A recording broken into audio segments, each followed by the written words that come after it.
नमस्कार, हिमाचल न्यूज में आपका बहुत बहुत स्वागत है। चलिए देखते हैं आज की 15 फटाफट बड़ी खबरों को। 100 दिवसीय निक्षय अभियान शुरू, सीएम सुक्खू ने मोबाइल वैन को झंडी दिखाकर किया रवाना। प्रदेश की राजधानी शिमला में शनिवार को निक्षय अभियान के तहत आयोजित समारोह का आयोजन किया गया। इस कार्यक्रम में मुख्यमंत्री सुखविंदर सुक्खू ने बतौर मुख्य अतिथि शिरकत की। इस दौरान सीएम ने पोर्टेबल एक्सरे मशीन से तपेदिक की जांच भी करवाई। इस अभियान के लिए समर्पित एक मोबाइल वैन को झंडी दिखाकर रवाना किया। यह अभियान 100 दिनों तक चलेगा और हिमाचल प्रदेश को टीबी मुक्त बनाने की दिशा में कारगर साबित होगा। सीएम ने कहा, राज्य सरकार प्रारंभिक आयु से ही बच्चों को जागरूक करने के लिए स्कूली पाठ्यक्रम में स्वास्थ्य शिक्षा को शामिल करने पर विचार कर रही है। पांगी के लिए अलग से विधानसभा क्षेत्र की एकता मंच ने उठाई मांग। पंगवाल एकता मंच पांगी ने पांगी के लिए 2026 के परिसीमन में अलग से विधानसभा क्षेत्र की मांग की है। शनिवार को शिमला में पत्रकार वार्ता के दौरान मंच के पदाधिकारियों ने ये मामला उठाया। इससे पहले मंच के सदस्य अपनी मांगों को लेकर मुख्यमंत्री सुखविंदर सिंह सुक्खू से सचिवालय में भी मिले। बातों को संबोधित करते हुए पंगवाल एकता मंच पांगी के चेयरमैन त्रिलोक ठाकुर ने कहा, पांगी क्षेत्र के लिए अलग से विधानसभा क्षेत्र होना है। इस क्षेत्र से कोई भी प्रतिनिधि नहीं होने से क्षेत्र का विकास नहीं हो पा रहा। हिमाचल थाना थार पंचायत को 1.25 करोड़, सिकंदर को मिलेंगे 75 लाख रुपए। हिमाचल प्रदेश ने 3 राष्ट्रीय पंचायत पुरस्कार जीते हैं। स्थानीय सतत विकास लक्ष्यों के लिए तय की गई 9 थीम श्रेणी में देश भर की पंचायतों को ये पुरस्कार देकर राष्ट्रपति 11 दिसंबर को नई दिल्ली के विज्ञान भवन में होने वाले समारोह में ये पुरस्कार प्रदान करेंगे। शिमला जिले की थानाधार पंचायत ने सामाजिक रूप से सुरक्षित गांव की थीम में दूसरा पुरस्कार जीता है। पुरस्कार में एवज में 75 लाख रुपए का इनाम मिलेगा। जेबीटी से टीजीटी प्रमोशन में दिव्यांग शिक्षकों को मिलेगा आरक्षण। शिक्षा विभाग ने जारी किया सर्कुलर। शिक्षा विभाग में जेबीटी से टीजीटी पद पर होने वाले पदोन्नति में दिव्यांग शिक्षकों को आरक्षण मिलेगा। राज्य सरकार के निर्देशों के अनुसार शिक्षा विभाग ने इसको लेकर प्रक्रिया शुरू कर दी। इसको लेकर पहले भी विभाग आदेश जारी कर चुका है। शनिवार को निदेशक प्रारंभिक शिक्षा विभाग आशीष कोहली की तरफ से इस संबंध में सभी जिलों के उप निदेशकों को सर्कुलर जारी किए गए। इसमें कहा गया कि पदोन्नति की सूचियां तैयार करते वक्त इस बाबत का विशेष ध्यान रखा जाए।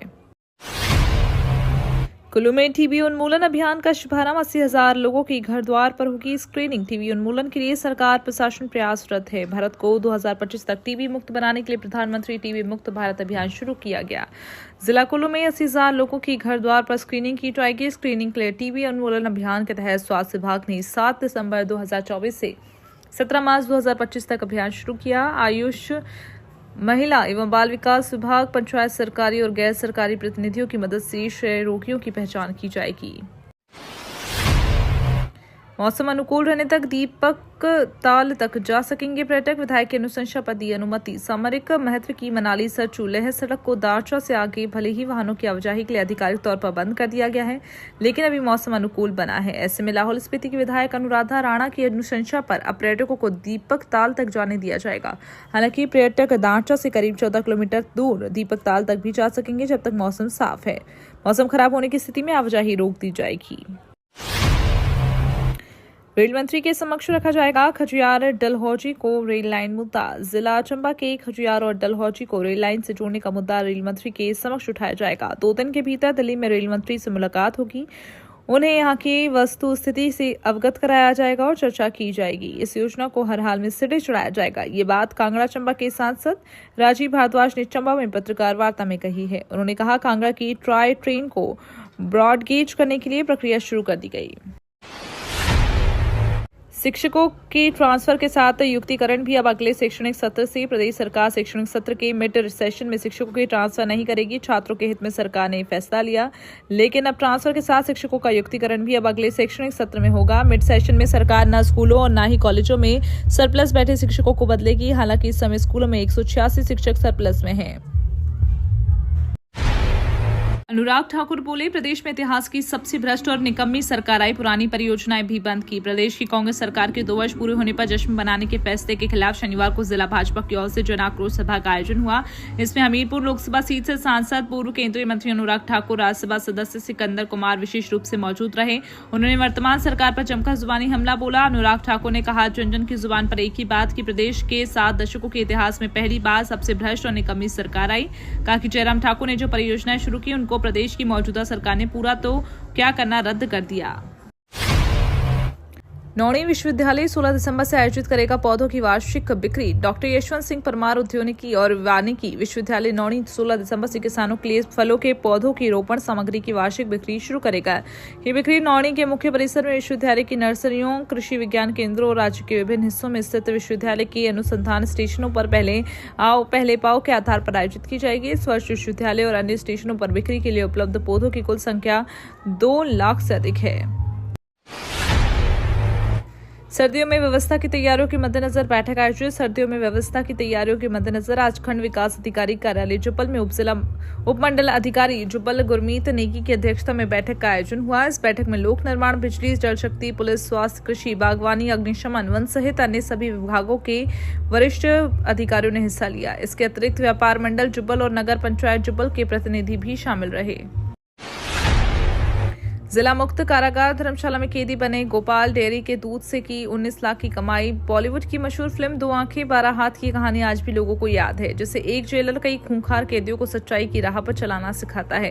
कुछ ऐसी तस्वीर हिमाचल प्रदेश के कांगड़ा जिले के जिला एवं मुक्त कारागार धर्मशाला के परिसर में देखने को मिली, जहां जेल में बंद कई कैदी मुक्त कारागार में खोली गई डेयरी से गाय की सेवा करते नजर आए। जेल अधीक्षक धर्मशाला विकास भटनागर की देखरेख में ये सभी कैदी जीवन को नई दिशा देने की कोशिश में गौ सेवा में जुटे हैं। प्रदेश में चाय की महक पर सूखे का कहर। पिछले साल के मुकाबले 2.5 लाख किलो पर कम पैदावार। देश में बारिश की कमी के कारण चाय की पैदावार पर भी मार पड़ी है। चाय की अच्छी पैदावार के लिए सही समय पर बारिश के साथ सनशाइन आवर्स का भी अहम रोल रहता है। ये कारक ठीक रहते हैं तो चाय की फसल अच्छी होती है और उत्पादन का आंकड़ा बढ़ता है। इस साल बारिश की बेरुखी से फसलों उत्पादन को प्रभावित किया तो चाय की पैदावार भी इससे अछूती नहीं रही। इससे साल जून जुलाई के बाद जरूरी बारिश और सनशाइन आवर्स की कमी के कारण चाय की पैदावार का आंकड़ा पिछले साल के मुकाबले काफी कम रहा। मनाली में होटल में लगी भीषण आग। 31 कमरों में ठहरे थे पर्यटक, करोड़ों के नुकसान की आशंका। प्रदेश के पर्यटन नगरी मनाली के अंतर्गत रांगड़ी सिमसा मार्ग पर संध्या रिजॉर्ट होटल में भयंकर आग लगी, जिससे करोड़ों रुपए के नुकसान की आशंका है। होटल में ठहरे सभी पर्यटक सुरक्षित हैं। अभी तक किसी तरह की जानी नुकसान की सूचना नहीं है। हालांकि पर्यटकों का सामान आग में जल गया। प्रशासन की पूरी टीम मौके पर पहुंची। पर्यटकों के ठहरने की भी व्यवस्था कर ली गई है। सीएम सुखू ने 38 गेंदों पर बनाए 27 रन, फिर भी हार गई उनकी टीम। जीत के साथ हाईकोर्ट के न्यायमूर्ति बने सरताज। प्रदेश हाईकोर्ट में न्याय के आसन पर बैठकर न्यायाधीश सत्य की जीत के लिए तत्परता से कार्य करते हैं। यही न्यायाधीश जब शिमला में क्रिकेट के ग्राउंड पर उतरे तो हर हाल में कोई हैरत से भर गए। नशे के खिलाफ संदेश देने के लिए शिमला के बिशप कॉटन स्कूल में मैदान में सद्भावना क्रिकेट टूर्नामेंट का आयोजन किया जा रहा है। शनिवार को मुख्य न्यायाधीश 11 की टीम ने सीएम 11 की टीम को 8 विकेट से करारी शिकस्त दी। हाईकोर्ट के न्यायाधीश न्यायमूर्ति विपिन चंद्र नेगी ने गेंदबाजी करते हुए 1 विकेट लिया और अपनी टीम के लिए 12 रन बनाए। ये तो थी आज की 15 बड़ी खबरें। डेली खबरों से अपडेट रहने के लिए चैनल को सब्सक्राइब करना बिल्कुल ना भूलें। धन्यवाद।